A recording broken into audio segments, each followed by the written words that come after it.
Assalamualaikum warahmatullahi wabarakatuh.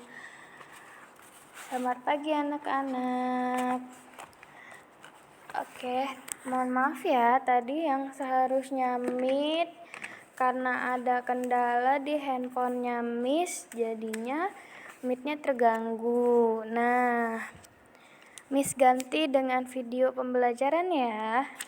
Oke, sebelum belajar, kita berdoa bersama-sama membaca basmalah. Bismillahirrohmanirrohim. Rabbi zidni ilma warzuqni fahma. Amin. Oke, sekarang kita lanjutkan ke pembelajaran ketiga ya. Buka bukunya halaman 19, pembelajaran ketiga. Nah, di pembelajaran ketiga ini, materi yang akan kita pelajari adalah peristiwa pada siang hari, mengukur panjang benda dengan alat ukur tidak baku, dan simbol sila kelima Pancasila. Oke, di sini ada teks bacaan ya. Menemukan peristiwa siang hari. Peristiwa pada siang hari. Rasti pulang sekolah pada siang hari. Udara pada siang hari terasa panas. Angin bertiup sepoi-sepoi. Tiupan angin membuat udara terasa lebih sejuk. Ana mengajak teman-teman bermain sepeda. Ia sudah bisa naik sepeda. Oke. Ardi telah mengajari Ana naik sepeda. Banyak permainan yang bisa dilakukan pada siang hari. Jika panas matahari terasa menyengat, kalian bisa bermain di dalam rumah ya. Jika udara terasa dingin, kalian bisa bermain di luar rumah ya. Jadi gitu. Jadi siang-siang itu kalau misalkan terik mataharinya jangan maksain main di luar ya. Nanti bisa apa? Bisa kepanasan, terus kulit tubuh menjadi gelap warnanya. Kemudian akan terasa pusing ya. Kemudian kalau lagi puasa nanti akan terasa haus ya. Jadi ada beberapa permainan yang dimainkan di luar rumah dan di dalam rumah ya. Nah ini kalau yang di luar rumah, ini ada permainan sepak bola ya. Biasanya dimainkan di sore hari, di pagi ya, di pagi hari. Siang gimana Miss? Siang boleh, tapi kalau misalkan terik sekali, panas banget, sebaiknya jangan ya. Nah, kemudian di sini di bawahnya itu pada main apa ini? Congklak ya. Ini ada gambar awan hitam.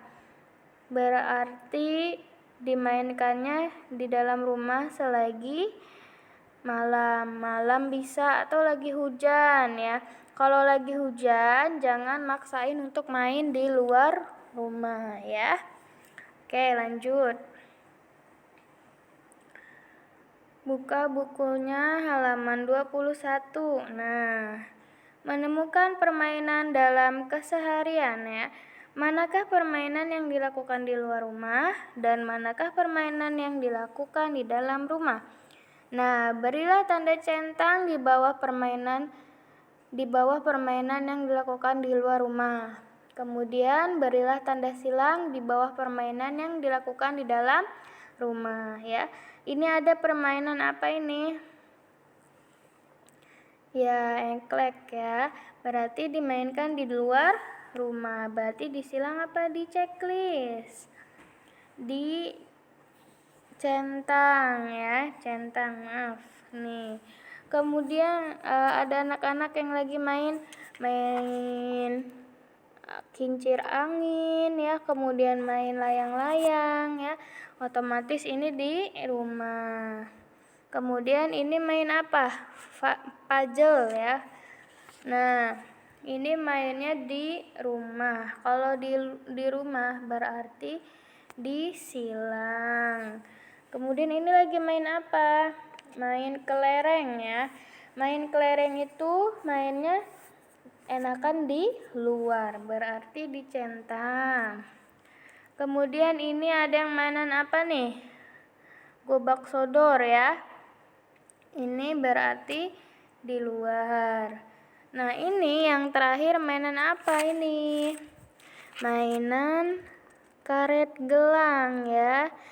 Nah, ini berarti di dalam rumah. Oke. Lanjut, buka halaman 22. 23. Nah, pada tema 6 atau tema 5 kemarin, kita sudah belajar tentang pengukuran tidak baku ya. Salah satunya dengan apa? Jangka tangan ya. Dengan jengkal maksudnya. Dengan jengkal ya. Jadi kita ukur panjangnya itu dari ujung jempol sampai ujung kelingking kita ya. Nah, 1 kali langkah itu dihitung 1 ya. Kemudian kita langkahkan lagi dari kita berapa jengkal. Nah, itu berarti kalau 2 langkah berarti 2 jengkal ya, seperti itu. Oke. Nah, mengukur satuan tidak baku nggak cuma dengan jengkal ya. Ada lagi dengan 1 depa nih, dengan cara rentangkan tangan, buka kaki lebar ya. Nah, itu dihitung 1, kemudian kalian jalan lagi ke samping. Gayanya sama kayak yang sebelumnya, dihitung 2 gitu ya. Oke, kemudian ada dihitung dengan 1 telapak kaki ya. Seperti itu. Kemudian ada lagi 1 langkah ya, jadi banyak. Menemukan satuan tidak baku itu contohnya banyak, nggak cuma dengan jengkal tangan saja. Oke.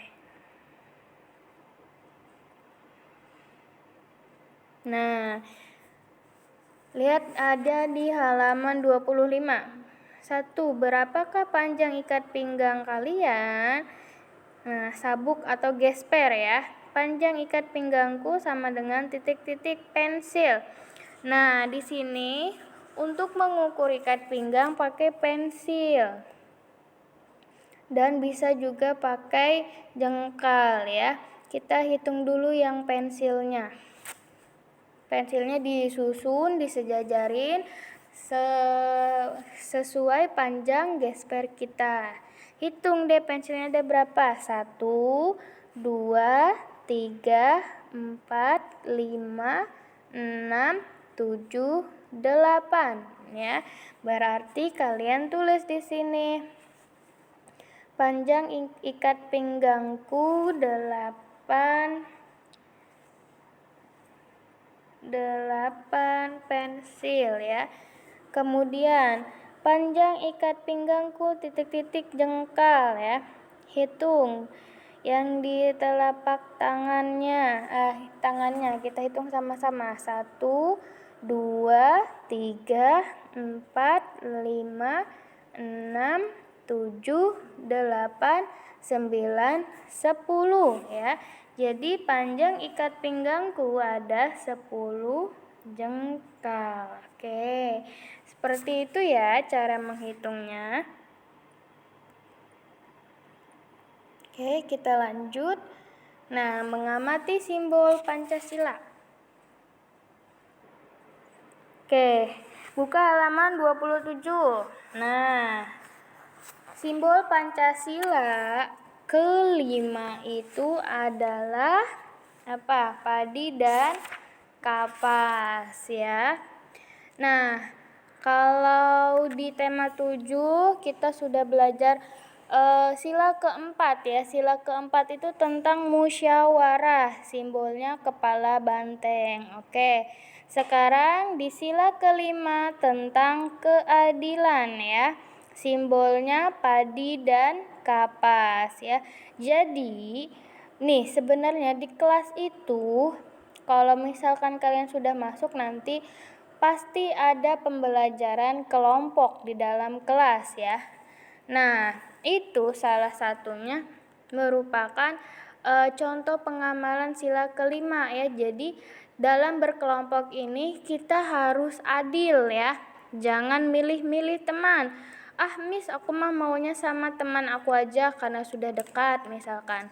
Atau gini, Miss, aku mau sama yang pinter aja biar nilai kelompok kita bagus gitu ya. Itu nggak boleh ya. Jadi harus adil, siapapun boleh berkelompok dengan siapapun, tidak ada yang membeda-bedakan. Misalkan Miss yang nunjuk kelompok satu yang pilih gitu, terus Naufal enggak setuju, enggak ah Miss, aku enggak mau sama itu Fikal, orangnya diem. Nah itu enggak boleh ya, harus mau dengan siapapun ya.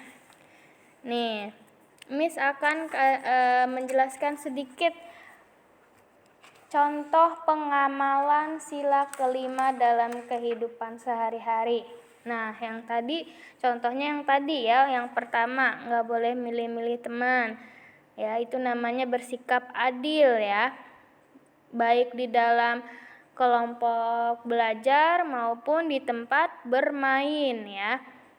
Gitu. Jadi kalau main harus adil sama siapapun, nggak boleh pilih-pilih ya. Aku maunya sama yang cantik aja Miss, sama-sama cantik lah, nggak bisa. Atau Miss, aku maunya sama yang orang ini aja yang tinggi, nggak bisa ya.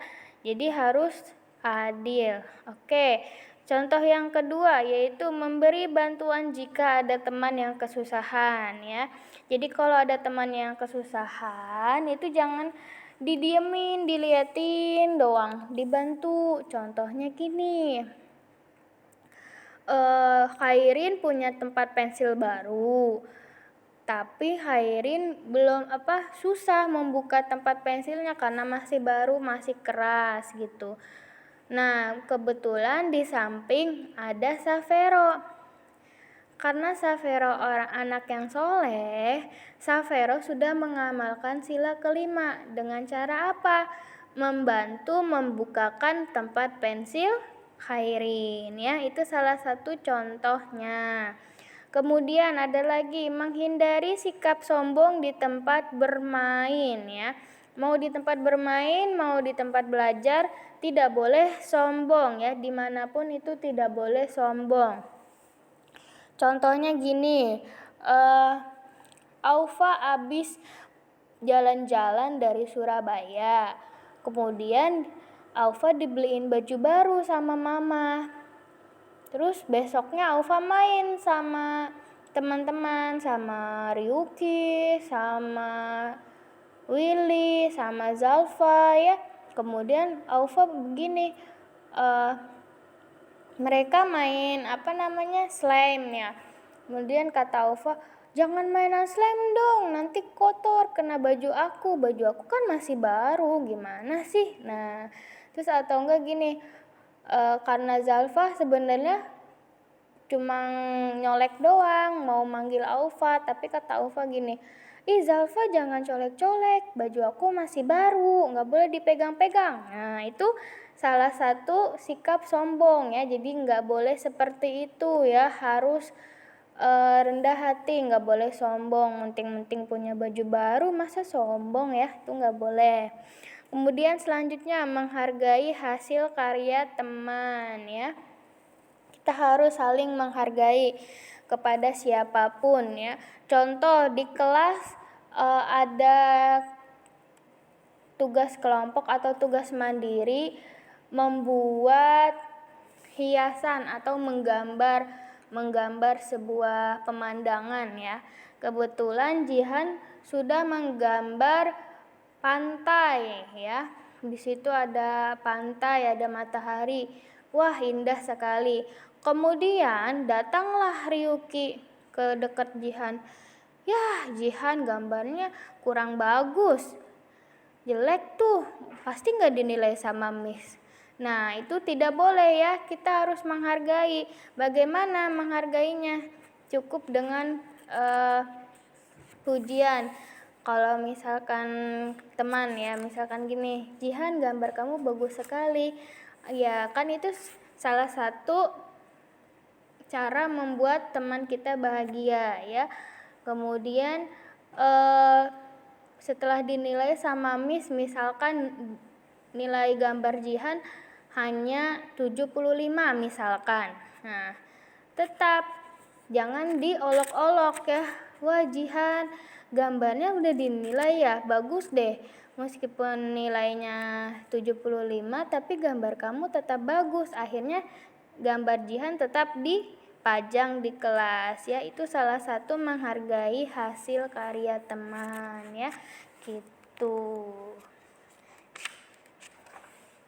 Yang seperti Miss sering bilang, dalam kehidupan sehari-hari kita pasti akan selalu mengamalkan sila-sila Pancasila ya.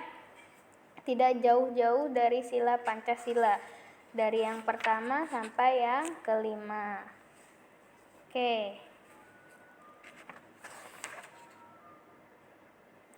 Oke, lanjut ke halaman 29 ya. Nih di sini yang di atas halaman 29 ada tabel 1.4.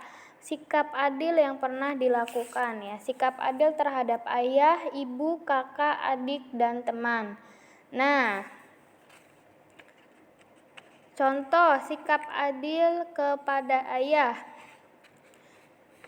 Misalkan, hormati ayah.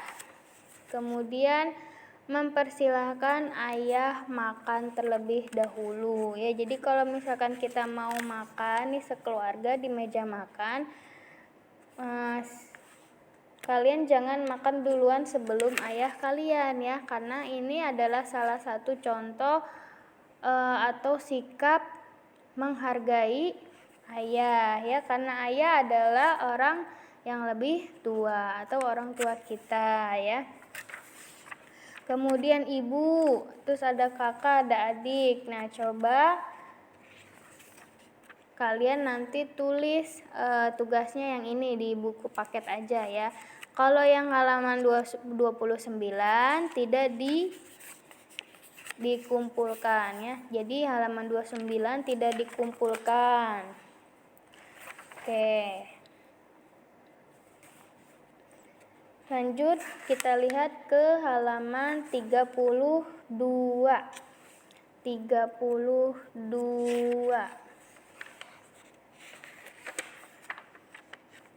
Nah, di halaman 32 ini ada tugas lagi nih ya, menulis kalimat. Tulislah kalimat dengan huruf tegak bersambung. Boleh nulisnya di buku biasa, boleh, atau kalian yang punya buku tulis tegak bersambung boleh. Boleh nulisnya di buku tegak bersambung yang dari sekolah boleh. Cari halaman yang masih kosong ya. Tugasnya yaitu kalian membuat kalimat dari kosakata yang udah tersedia di buku ya. Di sini ada terik, segar, bermain, dan berteduh. Coba kalian bikin satu kalimat aja dari kata terik, segar, bermain, dan berteduh. Ini ada contoh dari kata cerah nih. Contohnya, hari ini matahari bersinar cerah ya. Itu salah satu contohnya. Kalau terik bagaimana? Nah, coba kalian buat kalimat. Kalimatnya nggak usah yang terlalu baku ya. Coba bikin kalimat sesuai dengan kalian aja ya. Oke, nanti di jam ketiga untuk pengumpulan tugas yang tegak bersambung ini, Miss kasih linknya ya. Nanti jadi dikirimnya ke link aja. Soalnya kalau ke WhatsApp takutnya HP Miss nge-lag lagi ya. Soalnya kayak tadi nih, lagi meet aja nge-lag ya. Jadi nanti Miss kasih link aja ya. Oke. Untuk pembelajaran hari ini Miss cukupkan. Sebelum diakhiri sama-sama kita ucapkan hamdalah. Alhamdulillahirabbil alamin. Kurang lebihnya Miss mohon maaf. Wabillahi taufiq wal hidayah. Wassalamualaikum warahmatullahi wabarakatuh.